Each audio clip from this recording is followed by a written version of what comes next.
Nick Nurse spoke. What to make of what the coach said about what the Sixers need in free agency. We'll talk about that and more next on Locked On 76ers.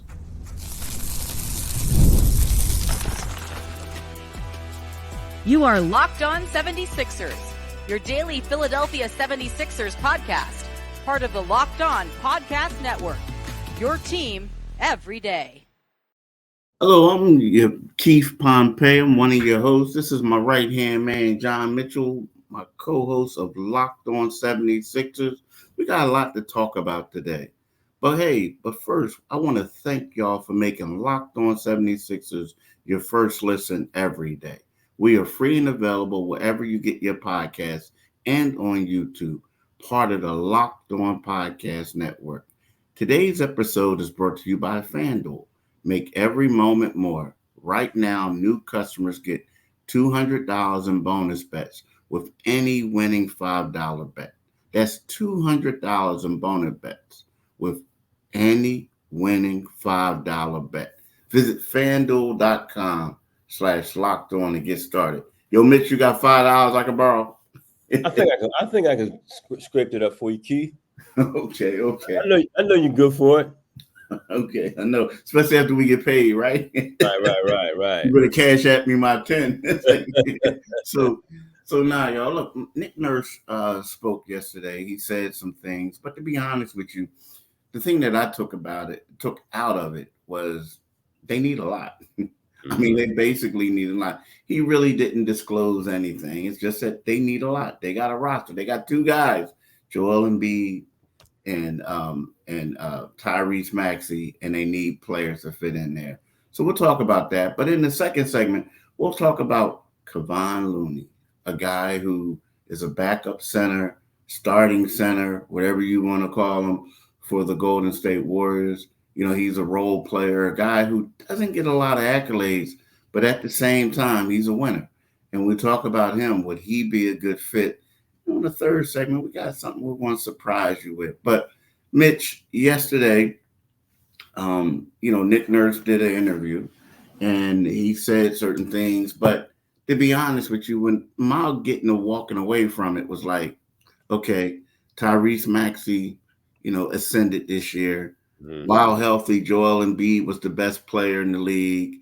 They need a guy who can help them, a guy who can have some late game moxie, a guy who can do this, a guy can do that. They roster the field. But to me, that just validates just how big and how important the Sixers have to get things together this year, not just for one player, but in regards to filling the roster.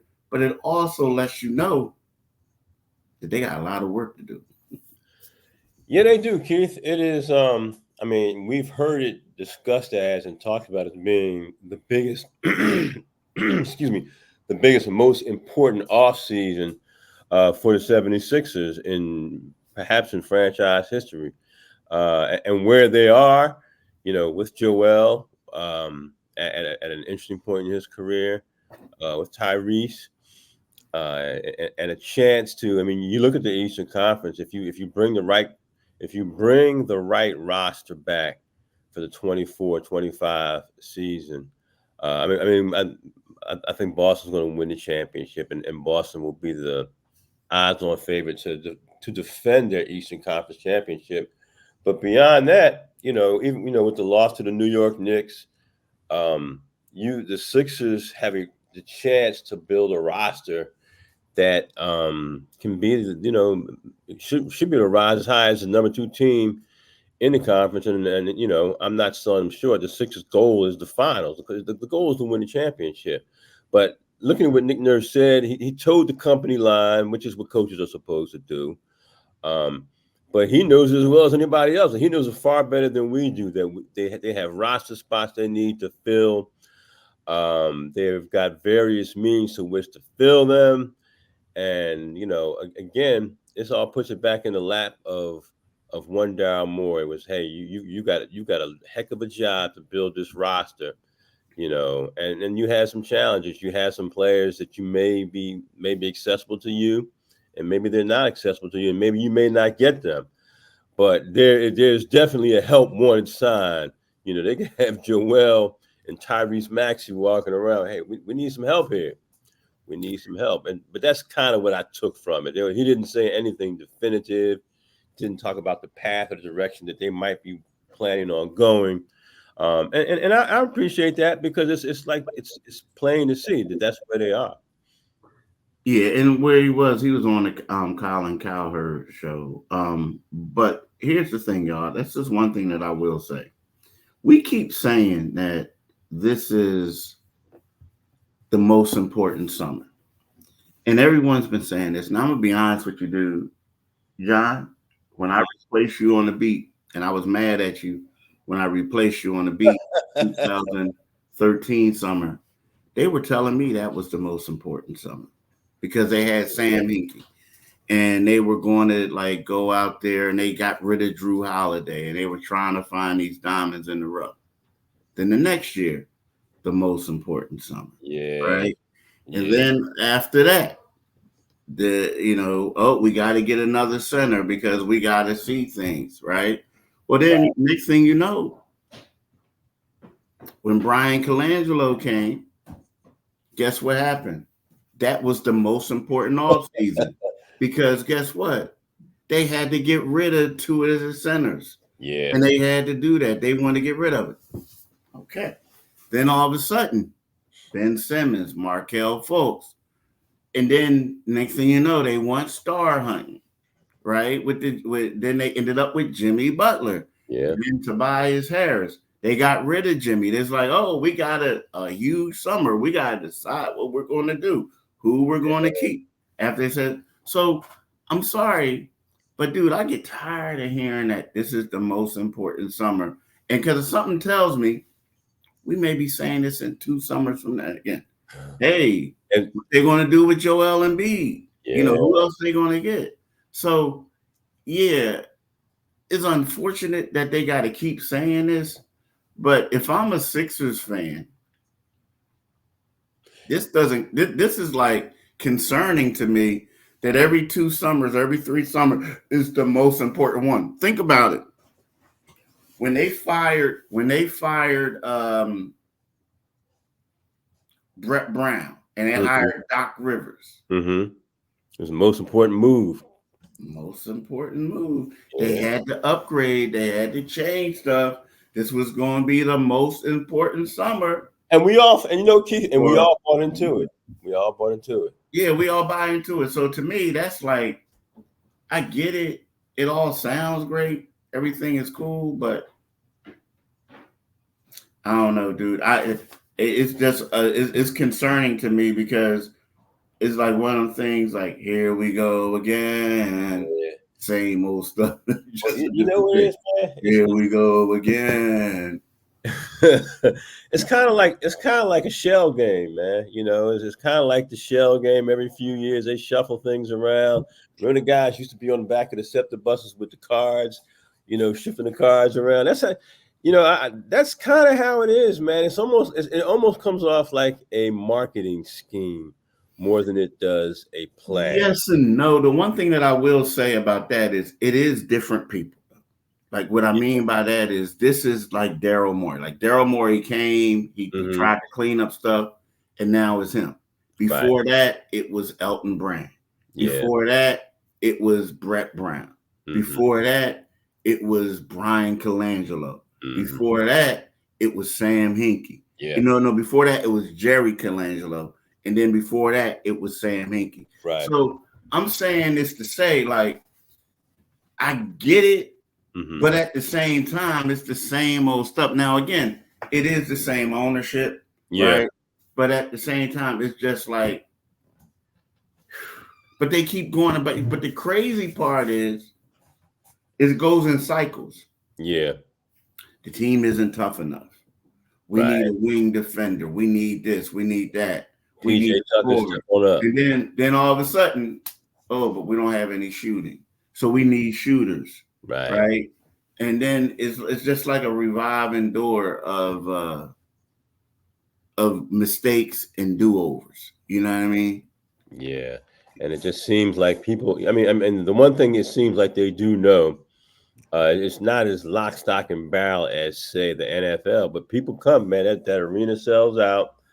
But so you have to say, yeah, this is the most important season, but it's off season. But I really do think, I know they're saying that, people saying that, I think it really does apply here, because you are at an inflection point with Joel. You really are.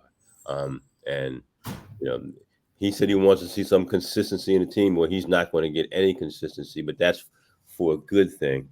And we'll talk about that whole roster building thing when we get back for the second segment. Right now, I want to talk about FanDuel.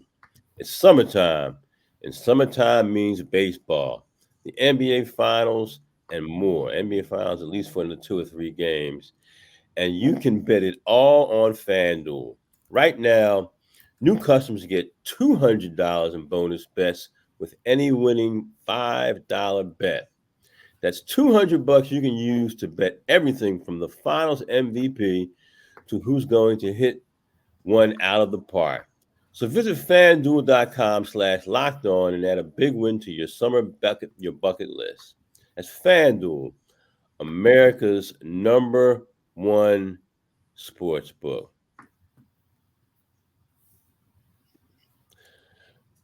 Are you watching Fox Sports or maybe ESPN on your TV all day? You sometimes have to turn down the volume with all the shouting. Make the switch to Locked On Sports today, a free 24/7 sports streaming channel programmed for you every day to bring you the biggest stories without all the screaming. Locked On Sports Today brings you can't-miss analysis, opinions, and news, streaming 24/7 on YouTube or the free Amazon Fire TV channels app, part of the Locked On Podcast Network. Your team every single solitary. Do it today, people. Definitely do it today. So, man, what's your thoughts on Kevon Looney? Like, my man, it's funny. I'm going to tell you this. So I looked at video of him in high school. Now, Kevon Looney, y'all, is one of them legitimate big dudes. Yeah. And like, I'm talking about, he got a real long wingspan. He's 6'9". They probably like 230, whatever. But like, what I mean by that is when your guy is listed a certain weight, you realize that he about, that weight, whatever. He might be 240, whatever. But anyway, he's huge. But he's more of like a power forward. But they got him playing like center. Or they, you know what I mean? So, but he has real long arms. But he was a McDonald's All-American in Milwaukee, right? He went to UCLA, Mitch. So I'm watching this video. And they have brother playing point guard. And I'm like, really? I'm like, yo, but see, that's telling you how high school is. Like, and he was putting in work. like it's just crazy, like how, good. That just tell you how athletic now again, he couldn't do that anywhere else. Like he can't do that on the college level or the pro. But on his team, he was running the point. And I'm just like, And I don't know if he did that for the whole season or he did that for a few games, but he was initiating the offense, running the point. But when you look at him, he's a winner. He's a champion. He's an unheralded guy. He comes in, he gives you minutes. Mm-hmm. He grabs boards. He does a lot of things. Now, he's going to be a free agent with Golden State. Now, Golden State has to decide what they really want to do with other players, right? But do you feel as though if the 76ers looked at him and went at him and signed him, that he would be a quality fit for the Sixers? I think he would. He's not going to knock his socks off with any of his play, But what he and as you touched on earlier at the top of the show, he's a guy who brings you. He's got, we always have to throw the cliches in there because these cliches actually matter. He's a guy who's won 3 championships. He knows what it takes to win. I think that he would look good playing alongside and backing up Joel Embiid. He's not. My heart, soul, and desire is to get Andre Drummond back here. That would be paradise. But since we're not talking about Drummond, we are talking about Kevon Looney. Yeah, I think he's a guy. Let me say this: they would have to trade for him, though. They would have to trade for him. For Looney? Yeah, they would have to trade for him because Guaranteed something. Yeah. Well, he only got $3 million guaranteed, so they could waive him. So they could waive him, but they could waive him now, but he's set to make $8 million. So if that makes sense for you, now they could waive him. So that's the best way for the Sixers to get him in free agency, but they could also trade for him. Now, to be honest with you, a good person to trade him for, and I don't mean to cut you off, but a great person to trade him for could be Paul Reed. Yeah. I think it comes down. I mean, Paul Reed is Paul Reed is a guy who's been developing, but how close is Paul Reed to his ceiling? And it sounds like he could be cheaper. He come cheaper than Paul Reed at this point in his career. Possibly. I mean, about the same. Like one would be $8 million if you kept him full, but the other one would be 7 point some change, right? Okay. So that's what it is. So that's lint. Yeah, that's lint. That's lint in your pocket in the NBA. So it's the thing is they got to build this roster out. We know that they're targeting. We know who their targets are, and if their targets fall, if they can land who they want to land, then a guy like Kevon Looney becomes better because he'll get minutes on your roster. There'll be some nights when you'll probably have to start him. I think he's a solid player. He's not a knock your socks off player. He's more of an energy guy. He's bigger than Paul Reed. But I kind of like him, man. I always like a roster that has guys who have won something. A guy who, get into the second round is not really what I'm shooting for. Get into the Eastern Conference finals and the finals. Those are the things that I'm looking at. I think he could be a piece. I mean, I've got my eye for the Sixers. I would love to see them really do some trading, but do they have the assets to get some of the guys that I like to target? The Larry Markkanens, the Mikal Bridges of the world. That's debatable, and right now it doesn't look likely. And do those teams even want to deal with the Sixers? But a guy like him, Kevon Looney I think he's an asset. And again, your roster, you've got nobody on it. You got Joel, you got Tyrese Maxey. But there are question marks all over the place. There are question marks with the free agency class. What are you going to walk away with? How do you break that money up? But a guy like Looney, I'm a fan. I'm a fan because, as you said earlier, he's a winner. Okay, so here's my thing. He's a winner, right? But would you rather have, if you had to choose between the three, would you rather have Looney, Drummond, Andre Drummond, or Valanciunas? Oh man, that's man. You put it. Wow. I would still say Drummond. Yep. And if I were to put them in order, I would say Drummond, Valanciunas, then Looney. He definitely. Yeah, that's that. I mean, you think about that too, but then you think about like who has the playoff experience. Like if you're trying to win a chip, that's what you're looking for. Right. So that raises him a little bit. But like for impact, Drummond could help out more in the regular season. But when you look at it as far as championship, it is what it is. You know what I mean? Now the crazy part is Valanciunas does have a history with Nick Nurse. Yeah. So, you know what I mean? That's one of the things that could help. But it's crazy. Now the thing about Drummond, he has a history with the Sixers, but this ain't the same old Sixers. Right. You know what I mean? So right. But you got a point. You are right. So we'll see. We'll see how that goes. Yeah, I mean, it's something out there in the ecosystem. It's something that they have to consider. But yeah. Again, man, I'm a drumming guy. I'm a big drumming guy. And we'll get back to the third segment. But right now, before we do, I want to talk about BetterHelp. Do you ever have something on your mind you want to get off? You want to get off your mind, something on your chest that you're carrying around, and it's like, man, I got to get this load off my shoulders. We all carry around different stressors. They're big and they're small, and when we keep them bottled up, it can start to affect us negatively. And you know what might help you then? Some therapy. Therapy is a safe space to get things off your chest and to figure out how to work through whatever's weighing you down. So you should consider BetterHelp. If you're thinking of starting therapy, give BetterHelp a try. It's entirely online. It's designed to be convenient, flexible, and suited to your schedule.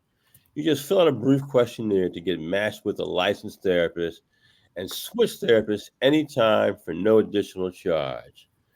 So get it off your chest, get it off your head with BetterHelp. Visit betterhelp.com/lockedonnba to get 10% off your first month. That's BetterHelp, HELP.com/lockedonnba. So, Mitch, I got a question for you. So, when you Is it as serious as cancer? yeah, serious cancer. Average You know, it's crazy though. Like I always hated that. Like I get it. Like it's serious as cancer. That was like, yo, that was like the verse, right? I mean, when he said that, you like, that's deep. But I always hated hearing that. Like, man, like, why are you gonna talk about cancer? Yeah. And maybe it's because I had people in the family who died of it. You know what I mean? Right. And you see how painful death that is. Yeah. Wow, man, there's a lot of people who I know that died of that. Yeah. So I always hated hearing that. But it's like when it first came out, you was like, dang, my man is flowing. Yeah. But it is serious as cancer. But on a serious note, I mean, just to talk like NBA in there, you think like something inside is telling me like, yes, the Boston Celtics look good. Mm-hmm. Yes, the Dallas Mavericks blew a huge opportunity. Yeah. But at the same time, this is a series, and it doesn't really become a series until the away team wins. I mean, right? Yeah. So, like, to me, I look at it and I see how Dallas basically lost every first round game that they had. And not first, excuse me, every game one that they had in the series. And then it's kind of like, yeah, they blew a golden opportunity in game two. But I keep trying to tell myself that this series is not over. I mean, you know what I mean? Like, let's see what they do in Dallas. Now, the one thing I will say is I hate the fact that they stretching this stuff out because last night I really wanted to watch basketball. Right. And tonight I want to watch basketball. Right. But my thing is to you think, man, Dallas got a chance? I think, well, like you said, it doesn't become a series until, you know, the home team, you know, like it's that cliche. I think they've played very well at home. I think, you know, that Boston is the better team. You know, Boston is showing us. I mean, you know, people were saying they were beating teams. They were beating teams that were bagged up in the Eastern Conference. You know, they beat a bagged up Indiana squad. They beat a bagged up Cleveland squad, and they did. But they beat those teams comfortably. And people saying they hadn't been pushed. And in the Western Conference, you saw situations where, say, you know, the Timberwolves went to Denver and took two on the road and shocked everybody. So it just seemed like it was more competitive. But they have a chance. They, you know, it's kind of when your best player has a 30-point triple-double and you lose in a game that, you know, you were clearly, you know, they had bounced back from that no-show of game one or the early no-show aspect of game one. But, you know, in game one, they fell behind. They made a nice run, and then Boston just took control. Our man Drew Holiday's playing at a very high level. because you won. I mean, everybody wants to see series go into Game 6 and Game 7. So and Dallas plays energized, and I guess we'll have to see how, KP. I'm not sure if he's playing. I know where he is with that injury, Porzingis, but yeah, I think Boston's going to win that series. And that Game 2 would have been huge. It would have been a huge win for them, and they just couldn't get it done. Yeah, yeah. Yeah, I mean, I think Boston, but my thing is, I'll be honest with you, I'm not sold on the coaching in Boston. Like, I like Sam Cassell. I like the assistant coach. I think the other assistant coach, the guy that's going to go be the head coach of the Charlotte Hornets, God bless him. But outside of that, like, I don't know. Like, I mean, they're going to have to help this dude out because I don't know if he. I don't know. I mean, I don't know if he's a championship coach. I mean, he may get it. You know what I mean? The team looks good. Mm-hmm. He does have the best team. I mean, they got deep. They're deeper. I mean, Drew Holiday is the most underrated player in the NBA. Yeah.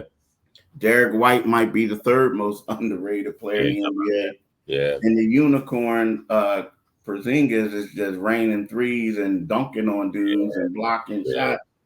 And now looks good. And let's face it, the two guys that they got, the bench guys coming off the bench look really good too. Yeah. So they have a really good team. But, I just think that we'll just see what Jason Kidd can do. The guys come up with some plans.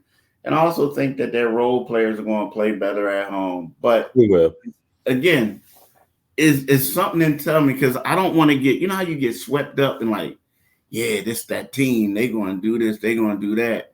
And then the bottom fall out, whatever. So I'm just not, because as good as Boston looks, I don't want to get overhyped like this series is over. And personally, I don't want it to be over because it's going to be a slow summer. Yeah, it is. It is. But I do think that they're the better team. I do think Boston. Yeah, they are. Yeah, they're a better team, and I kind of got excited when they, because I thought Minnesota was winning the West, was coming out of the West, and when Dallas, kind of just put them in their place, it was like, okay, J Kidd is doing a hell of a coaching job. Kyrie and Luka are really on point together. Guys like Derek Lively and Gafford are playing well, and even the kid from Archbishop Carroll's playing UNLV by way of UNLV. And he's playing well. So, but yeah, they're at home. They should be energized. They play much better at home, and like you said, the role players play better in their building. So we'll see. Yeah, they play extremely much. They play well, extremely better. They do. So we'll see. We'll see. But again, I just been around this thing for a long time to know that a series isn't won in 2 games. So we'll see that. But look, y'all, I do hate those long. I hate those long breaks between games, though. Yeah, man. Locked On has launched the first ever national sports 24/7 streaming channel on YouTube, and now it's also available on Amazon Fire TV. In the free Fire TV channel app. Locked On Sports Today is here for you 24/7, covering the top sports stories of the day with the local experts of Locked On Plus, our national shows covering every league. Find Locked On Sports Today now available on the free Fire TV channel app. So look, y'all, I'm Keith Pompey, my right hand, John Mitchell. We want y'all to have a blessed day and have a blessed week, and come back to us tomorrow to talk more about the Sixers and the NBA. Peace. Do it today. Definitely do it today. And Thursday, Friday, Saturday, Sunday.